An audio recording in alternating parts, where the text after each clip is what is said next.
आप देख रहे हैं इंडिया टाउन न्यूज, भारत की बात। छत्तीसगढ़ की राजनीति में एक बार फिर धर्म, अंधविश्वास और इतिहास को लेकर बहस तेज हो गई है। पूर्व मुख्यमंत्री भूपेश बघेल के एक बयान ने ऐसा सियासी और धार्मिक तूफान खड़ा कर दिया है, जिसमें अब साधु संत, कथावाचक और कांग्रेस के वरिष्ठ नेता भी आमने सामने आ गए। दुर्ग में दिए गए भूपेश बघेल के बयान पर अब बागेश्वर धाम के पीठाधीश्वर पंडित धीरेन्द्र कृष्ण शास्त्री ने तीखा पलटवार किया है।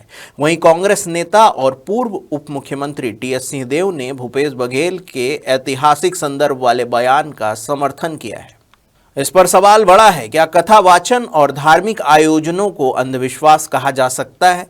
क्या हिंदू समाज आज खतरे में है या सिर्फ राजनीतिक नैरेटिव पेश किया जा रहा है? और क्या इतिहास को आज की राजनीति के चश्मे से देखा जा रहा है? नमस्कार, आप देखना शुरू कर चुके हैं इंडिया टाउन न्यूज भारत की बात और मैं हूं आपके साथ सुधीर मिश्रा। अब आपको बताते हैं पूरा मामला।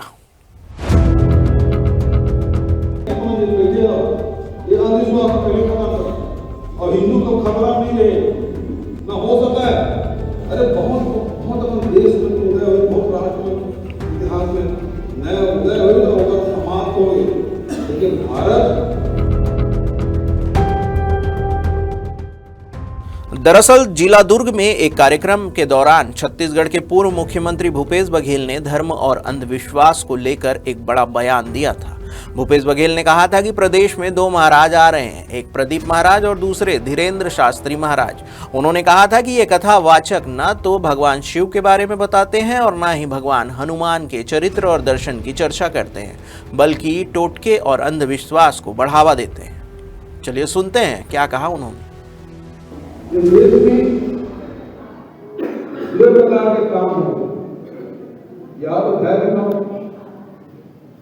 हिंदू खतरा नहीं, हिंदू खतरा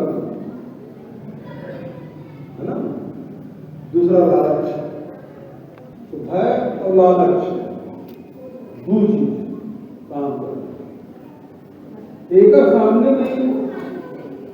अब स्थिति का है, हमारे छत्तीसगढ़ में गुरु महाराज महाराज, एक दिन प्रदीप महाराज और दूसरा है धीरेन्द्र महाराज। न वो हनुमान के बारे में बताए, न वो शिव के बारे में।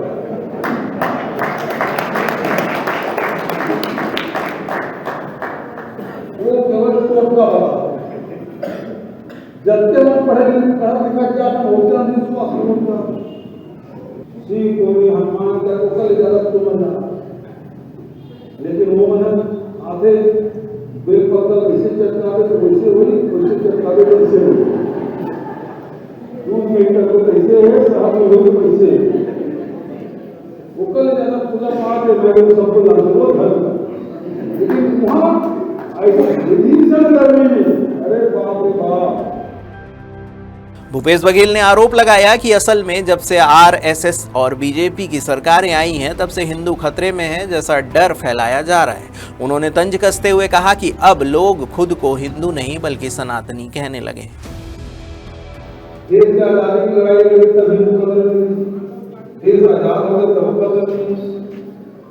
मुगल शासन करे तब खतरा नहीं, सुल्तान मुसलमान भी सत्ता में तब खतरा नहीं थे।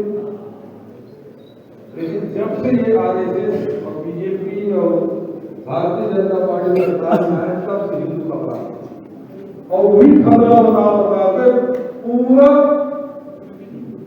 हिंदू मतलब एक कर दिया। आजकल हिंदू ही कहा, सनातनी हुए, अब हिंदू नहीं है, सनातनी धीरे धीरे बदल देते हैं बार बार। ये खतरा बता के सब लोग एक कर रहे। भूपेश बघेल के इस बयान पर बागेश्वर धाम के पीठाधीश्वर पंडित धीरेन्द्र कृष्ण शास्त्री ने भिलाई में मीडिया से बातचीत के दौरान कड़ा जवाब दिया। धीरेन्द्र शास्त्री ने कहा कि वे नेता नहीं हैं, इसलिए आम तौर पर राजनीतिक बयानों पर प्रतिक्रिया नहीं देते, लेकिन इस मुद्दे पर बोलना जरूरी था। उन्होंने कहा कि अगर हिंदू समाज को जोड़ना, हनुमान भक्ति का प्रचार करना और राष्ट्रवाद के प्रति लोगों को जागरूक करना किसी को अंधविश्वास लगता है तो ऐसे लोगों को देश छोड़ देना चाहिए। चलिए सुनते हैं उन्होंने और क्या कहा। देखिए, नेताओं के बयानों पर हम जवाब नहीं देते क्योंकि हम नेता नहीं हैं, पर फिर भी हम एक बात जरूर कहना चाहेंगे कि हिंदू जोड़ना, हनुमान जी की भक्ति का प्रचार करना, राष्ट्रवाद के प्रति जगाना यदि अंधविश्वास है तो जिन्हें ये अंधविश्वास लगता है उन्हें देश छोड़ देना चाहिए। इधर कांग्रेस के वरिष्ठ नेता और पूर्व उप मुख्यमंत्री टीएस सिंहदेव ने भूपेश बघेल के मुगल शासन वाले बयान का समर्थन किया है। टीएस सिंहदेव ने कहा कि मुगल संख्या में बहुत कम थे और वे अपने धर्म का विस्तार जबरदस्ती उस स्तर पर नहीं कर सकते थे जैसा आज दावा किया जाता है। उन्होंने ये भी कहा कि इतिहास में कहीं यह उल्लेख नहीं मिलता कि मुगलों ने हिंदू पर सिर्फ धर्म के आधार पर व्यापक कार्रवाई की हो। मुगल बहुत कम संख्या में थे और वो अपने धर्म का विस्तार उस तरीके से कर ही नहीं सकते थे। पुरानी जो परंपराएं, पुरानी जो पद्धतियां रही हैं वो हिंदू सभ्यता में हमने ये हमेशा देखा कि जो राज पे रहते थे वो संख्या में सीमित रहते थे और संबंध उनको फिर बनाने होते थे तो दूसरों से संबंध बनाते थे। उसमें धर्म को लेके कभी भी कोई बात अड़चन जैसी दिखती नहीं थी। अशोक सम्राट थे, हिंदू राजा थे, गौतम बुद्ध थे, एक हिंदू परिवार में उन्होंने जन्म पाया। उन्होंने बौद्ध धर्म को एक दिशा दी। कहीं किसी को बौद्ध बनाने का काम आपने सुना? जो बने सो बने। इस्लाम धर्म में भी जो मुगल है तो मुगलों ने हिंदुओं के ऊपर उस प्रकार से कोई कार्रवाइयां की हों ये इतिहास में लेख नहीं मिलता। मतलब आप भी मानते हैं कि सुल्तानों और मुसलमानों के राज में हिंदू ज्यादा सुरक्षित थे, आप ये मान रहे हैं? नहीं, वो बात मैं नहीं कह रहा। मैं ये कह रहा कि कोई ऐसी हमने इतिहास में साक्ष्य अभी तक नहीं पाया। मैंने भी एमए इतिहास में किया है, थोड़ा बहुत इतिहास पढ़ा है, बाकी भी थोड़ी पुस्तकें पढ़ने की कोशिश करते हैं। मैंने कहीं कोई ऐसा उल्लेख नहीं पाया। सरगुजा से मैं आता हूँ, सरगुजा अंचल से आता हूँ, हम लोग भी एक राज परिवार के थे। कितने मुसलमान थे वहां? मुसलमानों के समय भी तो सरगुजा रियासत थी, कितने मुसलमान? हिंदू सुरक्षित थे कि नहीं वहां? तो मुगलों के काल में धर्मगुरु वाकई में बेवकूफ बनाते हैं क्या? बेवकूफ बना रहे हैं, भावनाओं को उकेर रहे हैं, इसमें कोई दो बात नहीं है।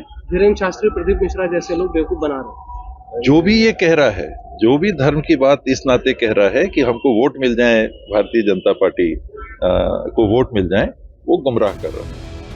उन्होंने कहा कि आज इतिहास को राजनीतिक चश्मे से देखने की कोशिश की जा रही है जो समाज को बांटने का काम कर सकती है।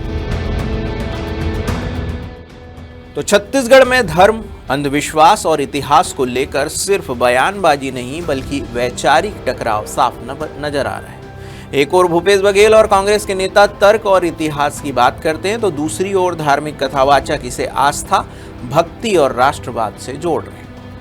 अब सवाल यही है कि क्या यह बहस समाज को दिशा देगी या सियासत इसे और गहरा करेगी।